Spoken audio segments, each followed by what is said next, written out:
नमस्कार, मैं हूं आपके साथ निलोफर अंसारी और आप देख रहे हैं HN न्यूज। आइए नजर डालते हैं आज की खास खबर पर। बांदा के अतर्रा कस्बे के हिंदू इंटर कॉलेज मैदान में जनसभा को संबोधित करने पहुंचे पूर्व मुख्यमंत्री एवं समाजवादी पार्टी के राष्ट्रीय अध्यक्ष अखिलेश यादव ने विपक्ष पर जमकर निशाना साधा है।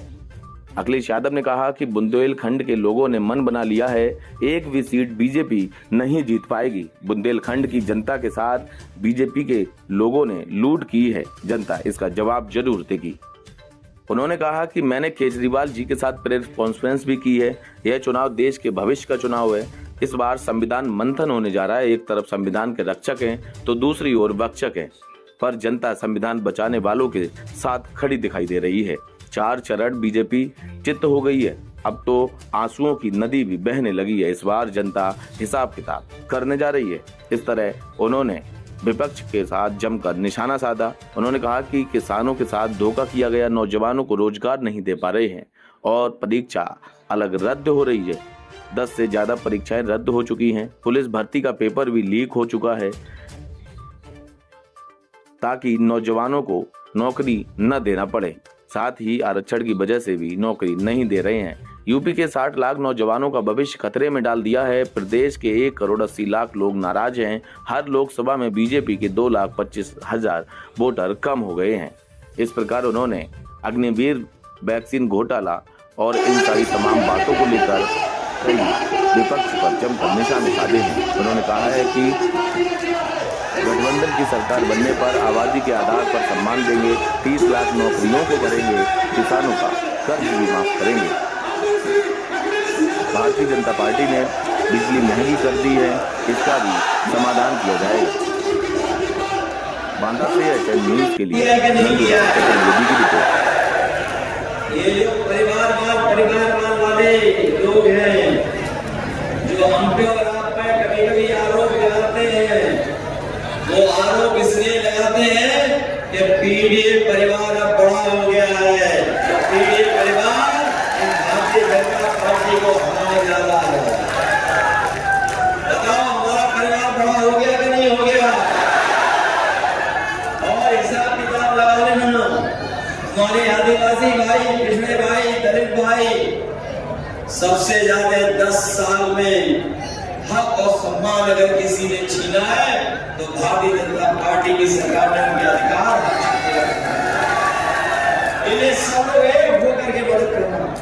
जब हवा चल रही है इंडिया के कस्बे तो आप लोग भी पीछे मत लेना, हमारी मदद करने का। और मैं आपको याद दिला के जा रहा हूं, ये जो चुनाव कैसे आगे बढ़ रहा है, जनता का गुस्सा भारतीय जनता पार्टी के खिलाफ बढ़ता चला जा रहा है। और देख लेना, यही जनता का गुस्सा 7वें चरण पर भारतीय जनता पार्टी के खिलाफ 7वें आसमान में होगा। और 4 चरण में इनकी भाषा बदल रही कि नहीं बदल रही? अब इन बीजेपी वालों की कोई कहानी सुनना नहीं चाहता है। बताओ, इनके डायलॉग सब घिसे पिटे हैं कि नहीं है? और ये पहला दल है, पहली पार्टी है जो अपने नकारात्मक राजनीति के रास्ते में खुद ही उलझ रही है। बताओ, अपने नकारात्मक राजनीति करते करते उलझ गए कि नहीं उलझ गए? जैसे किसान भाइयों,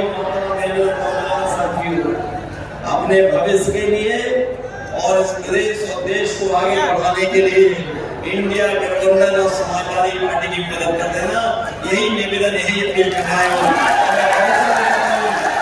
मैं भरोसा दिलाता हूं कि बुंदेलखंड के अपने गरीब और किसानों को अगर अलग से भी सुविधाएं देनी पड़ेगी, अलग से भी इनकी मदद करनी पड़ेगी, तो हम लोग गरीबों की और किसानों की और खासकर अपने बुंदेलखंड के लोगों की मदद करेंगे।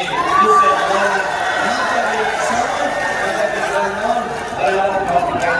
आप सबका बहुत बहुत धन्यवाद इस ऐतिहासिक कार्यक्रम के लिए, इस शानदार कार्यक्रम के लिए मैं आप सबको धन्यवाद। किसान भाइयों में कर्ज बढ़ता चला जा रहा है।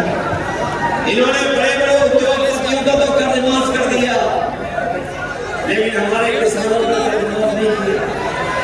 जिस समय इन्होंने उद्योगपतियों के कर्ज माफ करने का फैसला लिया, उस समय इन्होंने कहा कि जिनका 5 करोड़ से ज्यादा बैंकों का जिन पर कर्ज है उनका कर्ज माफ होगा, लेकिन हमारे गरीब किसान का तो कर्ज लाखों में है।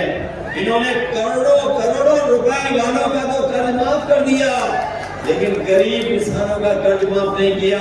हम अपने गरीब किसान भाइयों के आगे जा रहे हैं। इंडिया गठबंधन की सरकार 4 जून की बात बनने जा रही है, अपने किसानों का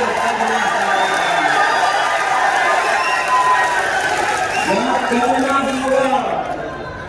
वही हमारे किसान अपने एमएसपी के कानूनी अधिकार के लिए लड़ाई लड़ रहे हैं। कानूनी अधिकार मिल जाए, उनकी फसल और पैदावार की कीमत मिल जाए, ये सरकारों ने नहीं दिया। लाखों लाख किसान आत्महत्या कर लिया।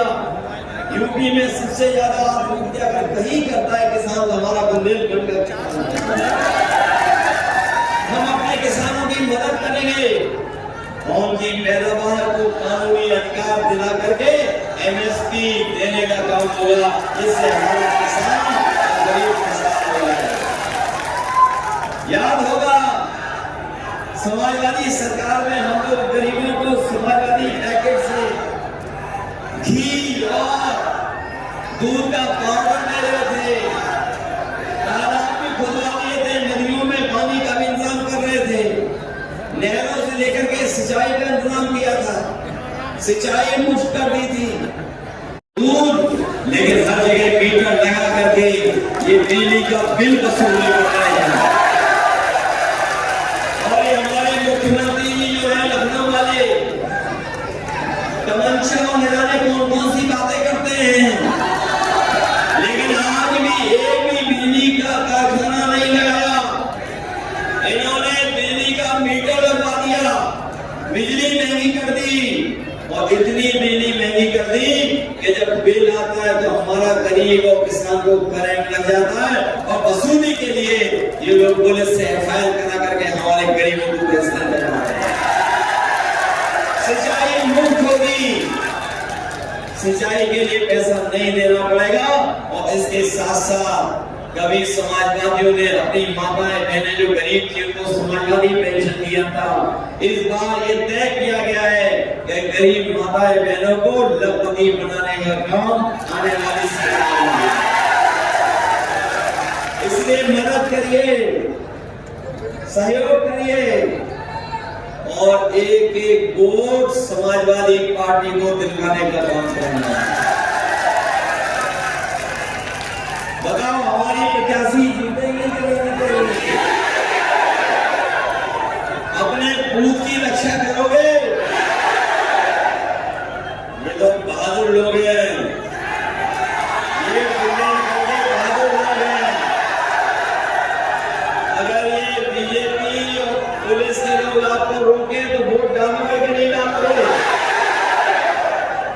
हम जानते हैं कितना ये रास्ता रोकेंगे। हमारा वोट डालने वाला कार्यकर्ता अपने आप रास्ता ढूंढ करके वोट डाला है। संविधान बचाओगे? और हमने तो देखा है कि इधर बीजेपी और बीएसपी ने अंदर ही अंदर हाथ मिला लिया। बताओ अंदर ही अंदर हाथ मिला लिया कि नहीं मिला लिया? हम अपने बहुजन समाज के लोगों से कहेंगे और प्रार्थना करेंगे कि ये लड़ाई है बाबा साहब भीमराव अम्बेडकर जी के संविधान बचाने की। आप अपना वोट खराब मत होने देना। एक एक वोट संविधान बचाने के लिए इंडिया गठबंधन की मदद करने का काम करना है। मदद करोगे आप लोग?